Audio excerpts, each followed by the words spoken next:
Good morning, Happy New Year. I'm Sophia Smith, your host, and today we are at Joseph's Estate Vineyard in Niagara-on-the-Lake, Ontario with Joseph Pohorly. Good morning, Joseph. Good morning. How are you? Wonderful, wonderful. Thank you for inviting us into your vineyard. It's absolutely beautiful, impressive, and it's an honor to meet you. I know you're a pioneer in the winemaking industry in Niagara-on-the-Lake, and you started in the wine business when you were about 12 years old. Is that right? Pretty close. Okay. Yeah, thank you. And you were the first company in Niagara-on-the-Lake to make Pinot Grigio and ice wine. Is that right? Tell us about the first time you made ice wine. Well, going back to the first was under the name of Hillebrand at the time, Okay. because I sold out the company to Newark Wines. And then in the year 1983, we made up I think it was approximately 90 cases of ice wine. Wow. And in 1983, no one even knew what ice wine was, right? Correct, yeah. And this is a bottle, let's show everybody, of the very first ice wine that you produced from 1983. Pretty impressive. We'll have to send that one to the Smithsonian.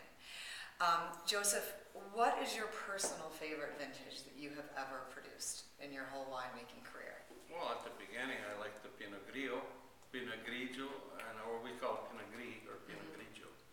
That was one of my early ones, and there are others that were quite early, but that was. And the soil and the climate is very conducive to the Pinot Grigio grape here.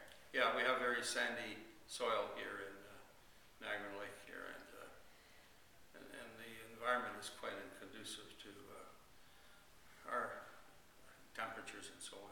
And you've won quite a few awards for your Pinot Grigio, is that right? Oh yes, I have, and do you have a count of the amount of awards you made? We saw some of them out in the boutique. It looked like at least 30. oh, there was maybe. at least a couple, 200-300. Wow, that's so exciting. I know that there are things in the Canadian wine industry that make it difficult for wine growers. If you could change one thing about the way Canadian vineyards are able to produce and market their wines, what would you change? Well, I'd have to look at how we could expand our business now as a way of having more stores. Right. And would you like the government to subsidize winemakers, or do you think it's better being completely privatized as it is? Well, I don't know how I would get involved there in a way, but I think that we certainly need a lot of assistance in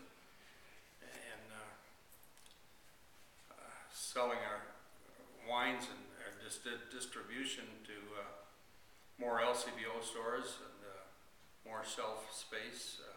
Right. I think that's what we need. Okay. And if you could give some advice to up-and-coming young winemakers that are making a break into the business for the very first time, maybe buying a vineyard, building a vineyard, what would you say? What is the biggest piece of advice you would give someone? Well, number one, it's a very tough position, a business. A business where it's challenging. It's what else can I say? It's rewarding, I guess, in a way, and it certainly doesn't make anyone a very rich person, but you make a living. It's a passionate business. It's something you have a lot of passion and energy for. And it's also very exciting. This is an exciting time to be in the wine business in Niagara-on-the-Lake, is it not? There's so many, it's a burgeoning new frontier with vineyards opening up on every corner, it seems. Yeah, I think that's probably we have more wineries, stores, and so on than we have population. Oh, I think. Well, that's a good thing then, isn't it? It can become the Napa Valley of the Northeast. I hope so, maybe. Well, Joseph, thank you so much for joining us today. It was an absolute pleasure to meet you, a pleasure tasting all of your wines, and I look forward to interviewing you again in the future. Happy New Year.